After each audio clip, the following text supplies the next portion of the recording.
Assalamualaikum warahmatullahi wabarakatuh. Perkenalkan, nama saya Nisa Huril Aini, NIM T 2019-1182.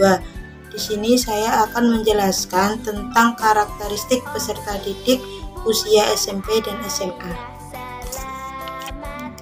Yang pertama yaitu aspek yang mempengaruhi perkembangan peserta didik, yaitu setiap individu akan mengalami pertumbuhan fisik dan non-fisik. Berikut ini pokok-pokok pertumbuhan dan perkembangan aspek-aspek dan perbedaan-perbedaan antara satu dengan yang lainnya. Yaitu yang pertama, pertumbuhan fisik. Pertumbuhan fisik itu dibagi menjadi dua, yaitu pertumbuhan sebelum lahir dan pertumbuhan setelah lahir. Pertumbuhan sebelum lahir yaitu masa sebelum lahir merupakan masa pertumbuhan dan perkembangan manusia yang sangat kompleks karena menjadi masa awal terbentuknya organ-organ tubuh dan pembentukan sistem saraf lengkap. Yang kedua yaitu pertumbuhan setelah lahir, di mana setiap bagian fisik seseorang akan mengalami perubahan karena pertumbuhan, sehingga masing-masing komponen tubuh akan mencapai tingkat kematangan untuk menjalankan fungsinya. Poin yang kedua yaitu pertumbuhan intelektual, di mana intelektual berkembang sejalan dengan perkembangan saraf otak. Kemampuan berpikir dipengaruhi oleh kematangan otak yang mampu menunjukkan fungsinya secara baik. Perkembangan ini juga dikenal dengan nama perkembangan kognitif, di mana menurut Piaget perkembangan ini mengikuti tahap-tahap sebagai berikut. Tahap yang pertama yaitu tahap sensori motor, yaitu untuk usia 0-2,5 tahun, di mana anak menggunakan sistem penginderaan dan aktivitas motorik untuk mengenal lingkungannya. Anak menggunakan reaksi motorik ini yang diterimanya dalam bentuk refleks. Tahap yang kedua yaitu tahap praoperasional, yaitu untuk usia 2-7 tahun, di mana kemampuan skema kognitifnya masih terbatas. Anak meniru perilaku orang lain, mampu menggunakan kata-kata yang benar dan mengekspresikan kalimat-kalimat pendek secara efektif. Tahap yang ketiga yaitu tahap operasional konkret, di mana untuk usia 7-11 tahun, yaitu untuk anak mulai memahami aspek-aspek kumulatif materi dan sudah mampu berpikir sistematis mengenai benda-benda dan peristiwa yang konkret. Tahap yang terakhir yaitu tahap operasional formal untuk usia 11-15 tahun, yaitu untuk anak memiliki kemampuan mengkoordinasikan dua ragam kognitif baik secara simultan atau serentak maupun berurutan. Anak akan mampu mempelajari materi pelajaran yang abstrak. Poin ketiga yaitu poin emosi. Emosi merupakan gejala perasaan yang disertai dengan perubahan dan perilaku fisik, seperti gembira, yang ditujukan dengan melonjak-lonjak sambil tertawa lebar. Poin keempat yaitu poin sosial, di mana manusia diciptakan sebagai makhluk sosial yang tidak dapat hidup tanpa bantuan orang lain. Seseorang anak dimulai secara bertahap akan mengenal lingkungan yang lebih luas dan akan mengenal manusia yang amat heterogen. Poin kelima yaitu bahasa,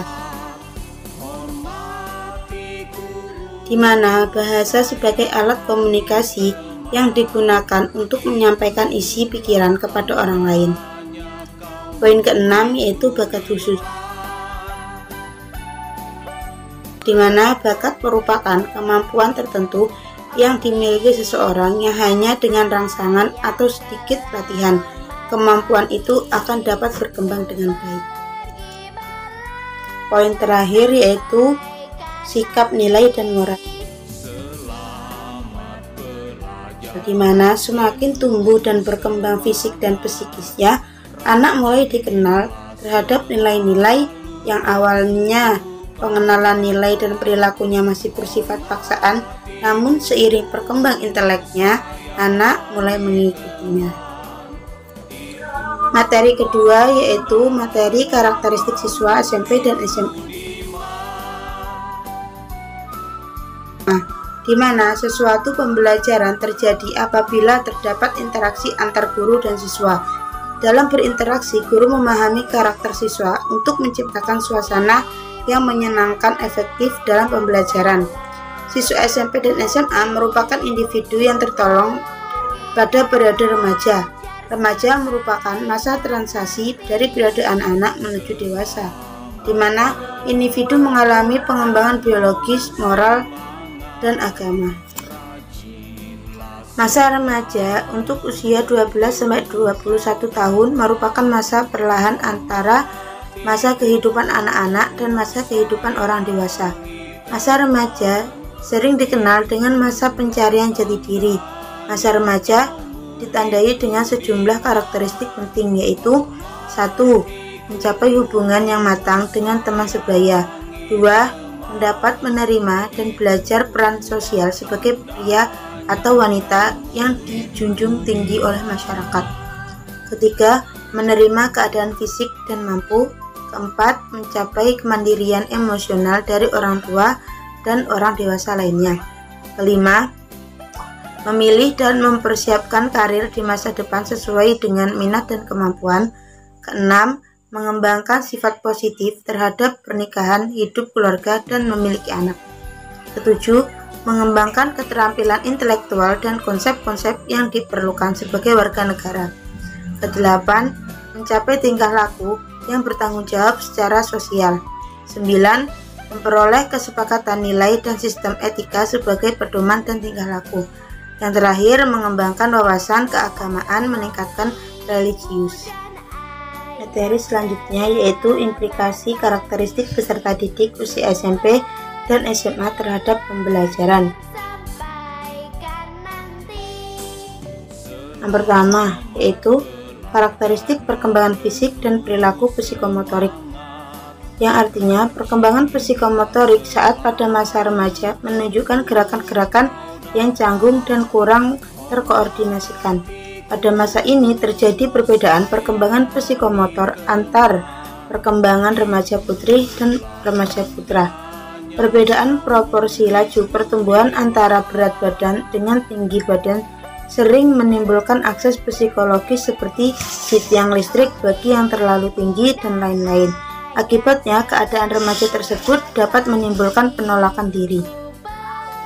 Dengan memperhatikan perkembangan fisik, anak usia sekolah menengah, pendidikan seyogyanya merupakan suatu model pendidikan yang memisahkan antara pria dan wanita pada saat menjelaskan tentang perkembangan autonomi dan fisiologi.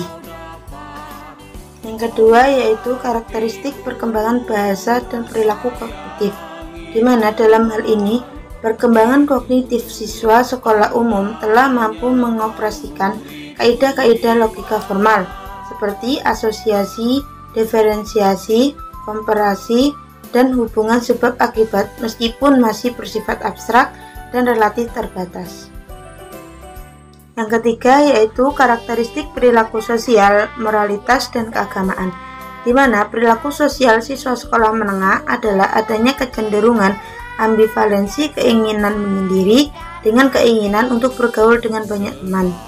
Siswa sekolah menengah memiliki ketergantungan yang kuat kepada kelompok sebayanya disertai dengan konformitas yang tinggi. Hal ini dapat menimbulkan kenakalan remaja bersama kelompok sebayanya.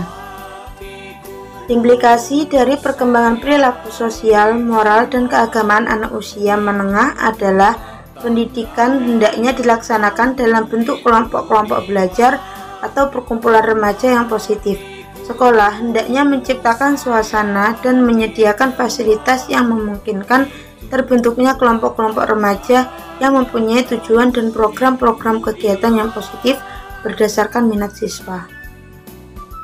Yang keempat yaitu karakteristik perilaku afektif, kognitif, dan kepribadian, di mana memasuki usia sekolah menengah mulai menunjukkan kecenderungannya. Reaksi dan ekspresi emosinya masih labil dan belum terkendali, dan sering berubah dengan cepat. kecenderungan minat dan pilihan-pilihan karir sudah relatif lebih jelas. Masa usia sekolah menengah ini merupakan masa kritis identitas. Sekiranya kondisi psikososialnya menunjang, maka akan tampak identitas yang positif. Sebaliknya, bila tidak menunjang, akan nampak identitas yang negatif. Ambivalensi menerapkan nilai dalam berbagai tataran masyarakat dengan di sekolah akan menambah kebingungan anak remaja.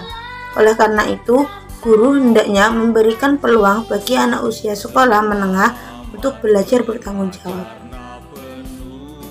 Demikian materi dari kelompok 4 ini, mudah-mudahan bermanfaat. Apabila ada salah-salah kata mohon dimaafkan. Wassalamualaikum warahmatullahi wabarakatuh.